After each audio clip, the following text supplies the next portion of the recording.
Gusto mong hindi na maloko, hindi na mamaniobra, at makita ang tao at mundo kung ano talaga sila? Karamihan ng tao nabubuhay sa ilusyon. Akala nila lahat ng tao mabait, na ang mundo ay patas, at na ang sipag lang ay sapat para umangat. Pero sa totoong buhay, hindi ganun kasimple. May mga aral na hindi tinuturo sa eskwela, mga brutal na katotohanan kapag natutunan mo, nagiging delikado ka. Hindi dahil manloloko ka, kundi dahil hindi ka na maloloko. Ito ang 8 ruthless lessons ng Stoicism, ang uri ng karunungan na hindi lang nagpapatalino, kundi nagpapalinaw. Hindi ito tungkol sa pagiging malamig o walang puso. Ang Stoic mindset ay malinaw. You have power over your mind, not outside events. Ibig sabihin, ang tunay na kapangyarihan ay nasa loob mo, sa kakayahan mong kontrolin ang isip mo. Kahit hindi mo makontrol ang mundo, kapag malinaw ang isip mo, hindi ka basta nadadala ng emosyon o ilusyon. Hindi mo na kailangang sumigaw para marinig o magpaliwanag para maunawaan. Kasi naiintindihan mo na kung paano gumalaw ang mga tao at bakit nila ginagawa ang mga ginagawa nila. Ang mga aral na ito ay hindi komportableng pakinggan. Pero kapag niyakap mo sila, magbabago ang paraan mo ng pagtingin sa lahat, relasyon, trabaho, ambisyon, at pati sarili mo. Hindi tayo magiging ruthless sa kapwa, magiging ruthless tayo sa sariling mga kasinungalingan na nagpapahina sa atin. Dahil kapag tinanggal mo ang ilusyon, natitira lang ang katotohanan. At sa Stoicism, yan ang unang hakbang tungo sa tunay na katalinuhan. Ang katalinuhang hindi basta nakikita sa grado, kundi sa paraan ng iyong pagharap sa buhay. Ruthless sa ilusyon, klaro sa katotohanan, delikadong matalino. Lesson 1. Karamihan emosyon ang driver, hindi lohika. Isa ito sa pinakabrutal pero pinakakapaki-pakinabang na katotohanan. Karamihan sa tao, emosyon ang nagmamaneho, hindi lohika. Akala natin, pinag-iisipan natin ang mga desisyon. Pero sa totoo, madalas may naramdaman muna tayo. Takot, pride, selos o insecurity. Tapos saka natin hinahanapan ng dahilan para mukhang lohikal. Kapag gusto ng isang tao bumili ng mamahaling gamit, sasabihin niyang investment ito. Pero sa ilalim, baka gusto lang niyang mapansin. Kapag may gustong patunayan sa debate, hindi dahil mali ka, kundi dahil ayaw niyang matalo. Ganyan gumagana ang emosyon, nauuna, tapos ang isip sumasabay lang para magpaliwanag. Makikita mo ito sa mga maliliit na bagay. Isang kaibigan na nagagalit pero okay lang daw, o sa isang kamag-anak na pinipilit na tama siya kahit malinaw na hindi. Lahat tayo may ganitong moments. Kaya nga sabi ni Marcus Aurelius, you have power over your mind, not outside events. Ang Stoic way ay hindi iwasan ang emosyon, kundi kilalanin ito bago ito magdikta ng kilos. Ang sikreto ay nasa simpleng tanong, ano yung nararamdaman ko ngayon at nakakatulong ba ito sa malinaw na pag-iisip? Kapag galit ka, huwag agad sumagot. Kapag excited ka, huwag agad magdesisyon. I-pause mo. Dahil sa pagitan ng emosyon at reaksyon, doon pumapasok ang karunungan. Yan ang tinatawag ng mga Stoic na pause practice. Ang taong marunong mag-pause, bihirang magsisi. Ang taong hindi marunong, laging nagsasabi ng, sana hindi ko nasabi yon. Kung gusto mong maging delikadong matalino, magsimula ka rito. Huwag hayaang ang emosyon ang magdesisyon para sa'yo. Ikaw dapat ang magmaneho, hindi ang nararamdaman mo. Control your emotions before they control your life. Lesson 2. Ang tao ay gagalaw ayon sa sariling interes. Ito ang isa sa mga pinakamatinding gising sa totoong buhay. Lahat ng tao gagawin kung ano ang sa tingin nila ay makakabuti para sa sarili nila.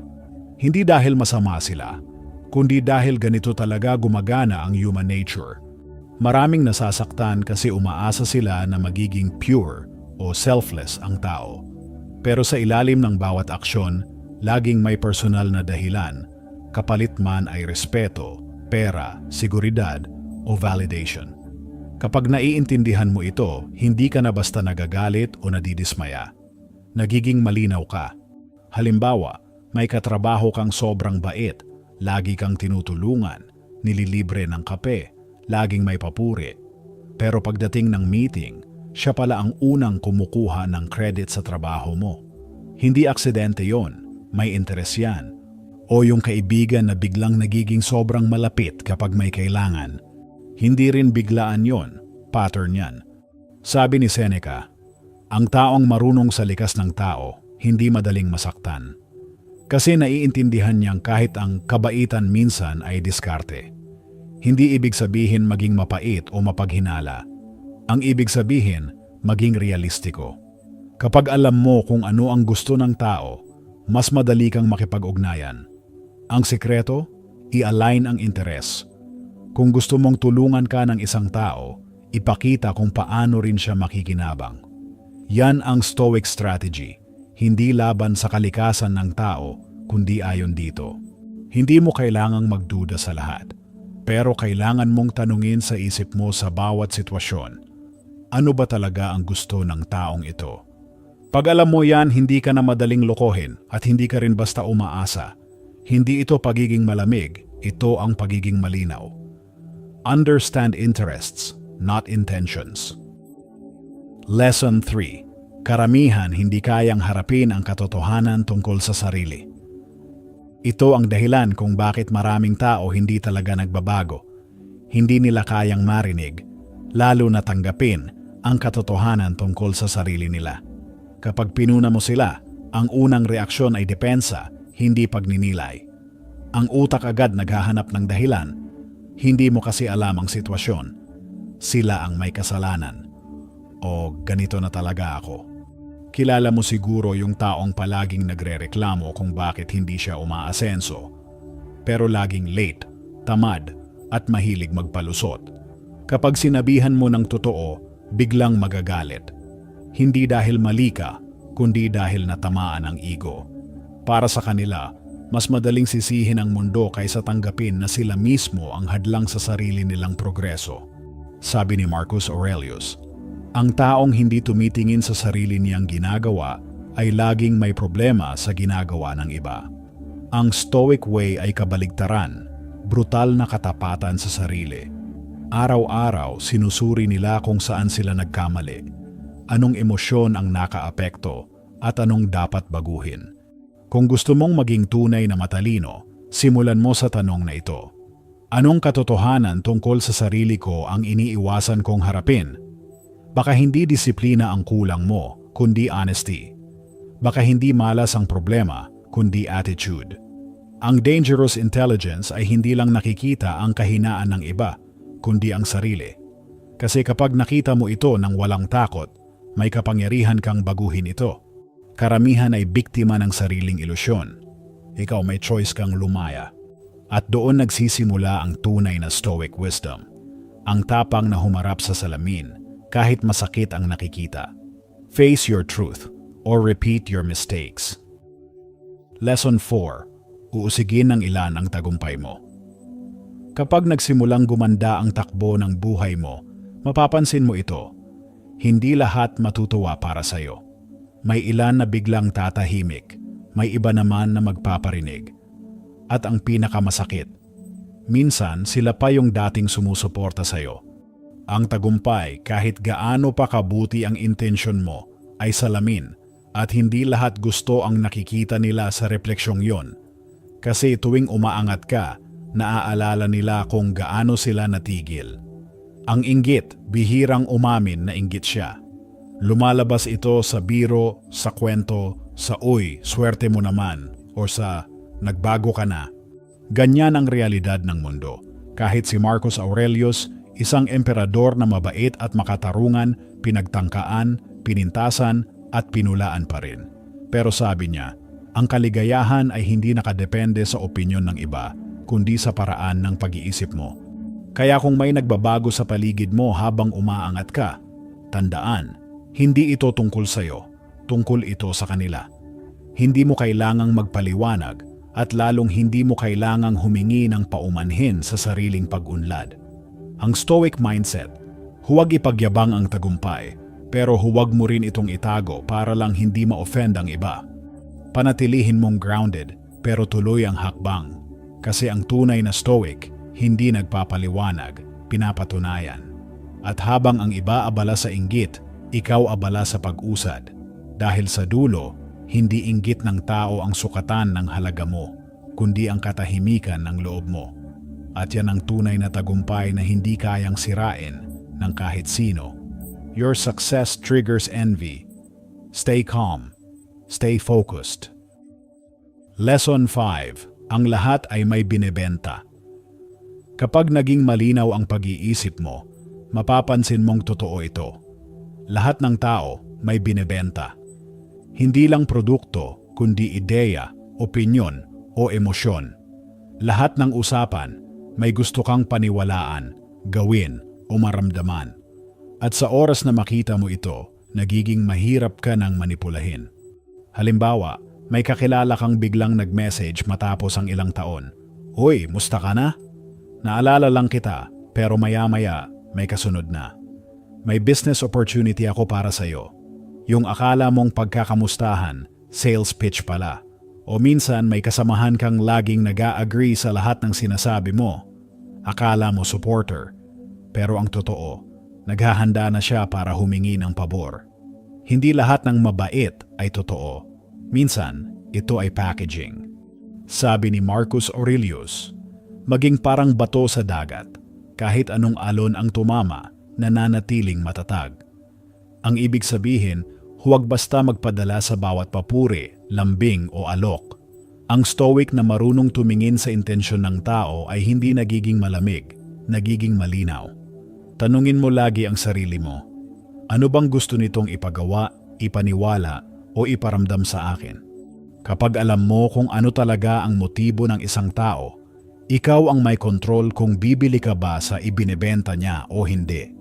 At minsan, wala namang masama sa bentahan. Ang mahalaga, alam mo kung kailan ka bumibili at bakit. Ang delikadong talino ay hindi pagiging mapaghinala, kundi pagiging mapagmatsyag. Kasi sa mundong puro benta, ang karunungan ay yung marunong pumili kung ano lang ang bibigyan ng pansin. Everyone is selling something. Choose what's worth buying. Lesson 6. Ipinapakita ng tao kung sino sila. Paniwalaan mo. Ito ang aral na makakapagligtas sa iyo sa maraming sakit ng loob. Kapag may ipinakita na ang tao, paniwalaan mo na agad.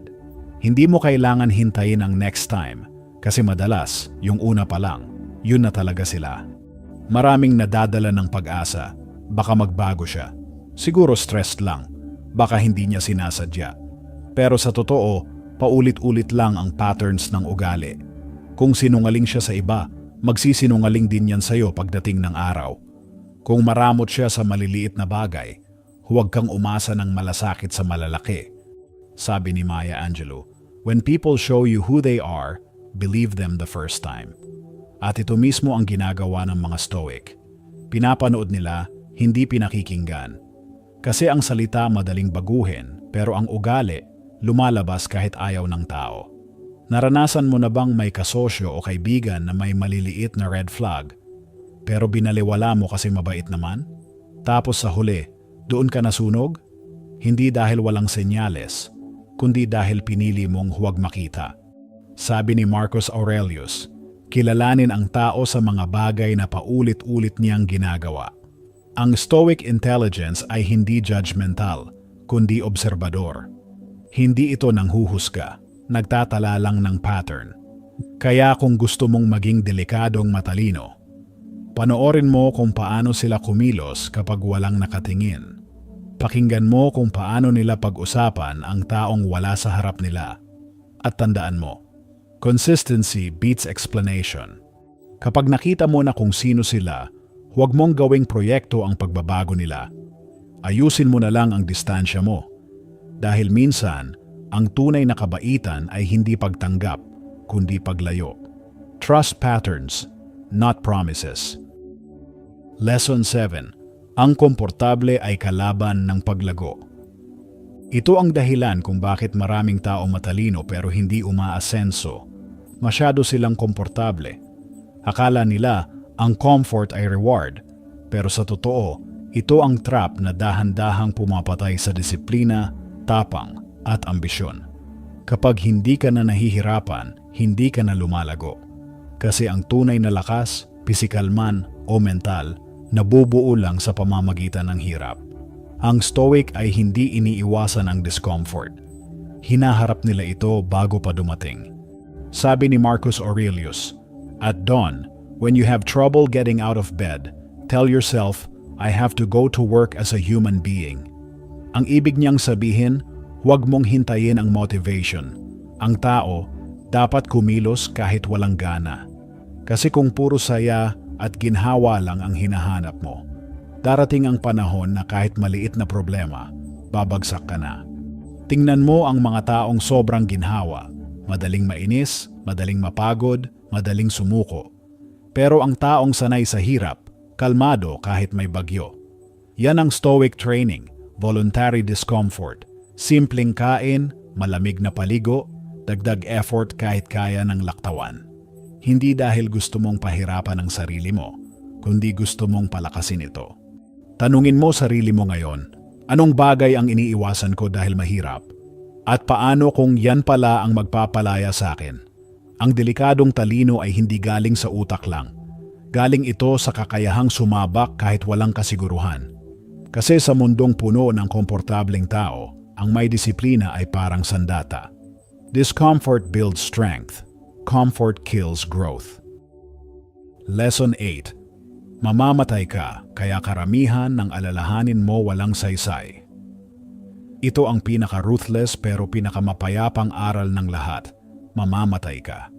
At kapag talagang tinanggap mo yan, mapapansin mong halos lahat ng kinaiinisan mo, kinatatakutan mo at pinoproblema mo, wala palang halaga.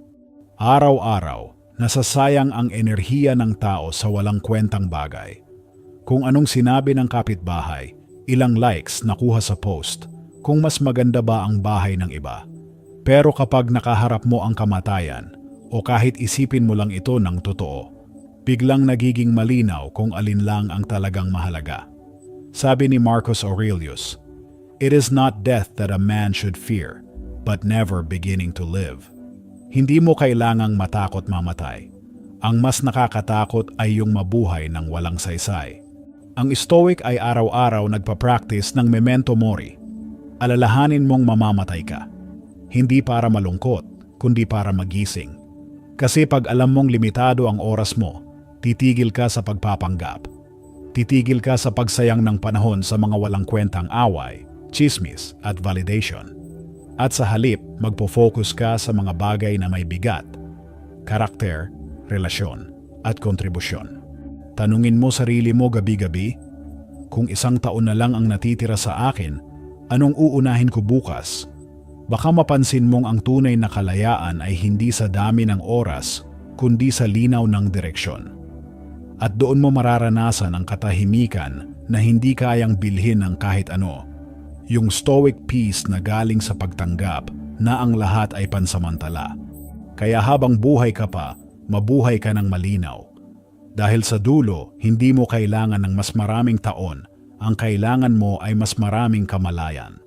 Memento mori, remember death, live wisely. Kung nakarating ka rito, alam mong hindi ito basta mga quotes. Ito ay mindset, isang paraan ng pagtingin sa mundo na hindi puro emosyon, kundi katotohanan. Balikan natin ng mabilis ang 8 ruthless lessons ng Stoic wisdom. 1. Emosyon ang driver, hindi lohika. Kaya bago ka kumilos, mag-pause muna. 2. Ang tao ay gagalaw ayon sa sariling interes. Hindi ito kasamaan, ito ay realidad. 3. Karamihan hindi kayang harapin ang sarili nilang katotohanan, kaya mag-practice ng brutal honesty. 4. Uusigin ng ilan ang tagumpay mo, huwag kang bumaba, panatilihin mong kalmado. 5. Ang lahat ay may binebenta, alamin kung ano, bago ka bumili. 6. Ipinapakita ng tao kung sino sila, paniwalaan mo, patterns never lie. 7. Ang komportable ay kalaban ng paglago. Lumabas sa comfort zone, doon ka titibay.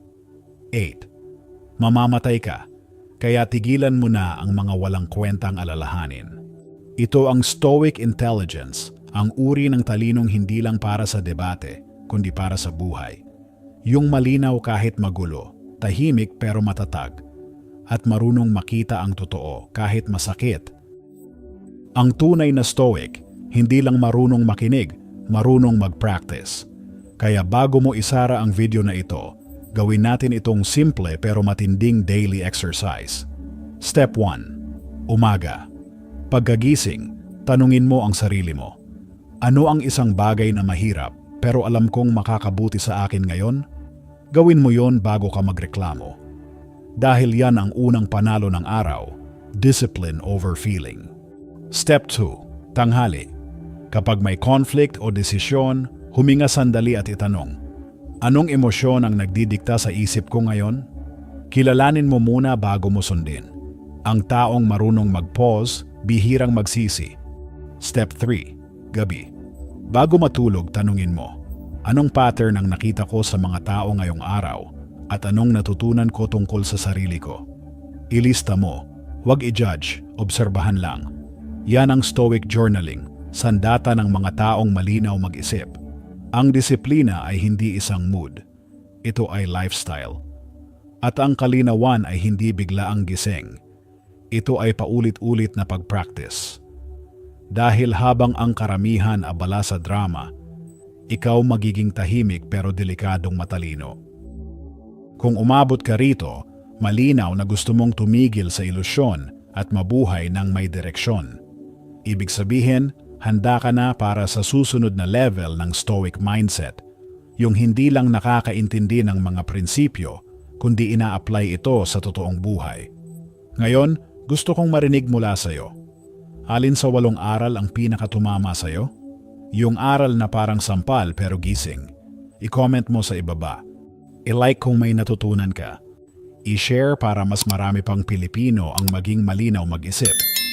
I-subscribe at i-click ang bell icon dahil ang susunod mong pag-click pwedeng magbago ng pananaw mo sa buhay. Ang tunay na kapangyarihan, hindi sa sigaw o pera. Nasa malinaw na isip, kalmadong puso, at kakayahang makita ang katotohanan, kahit masakit,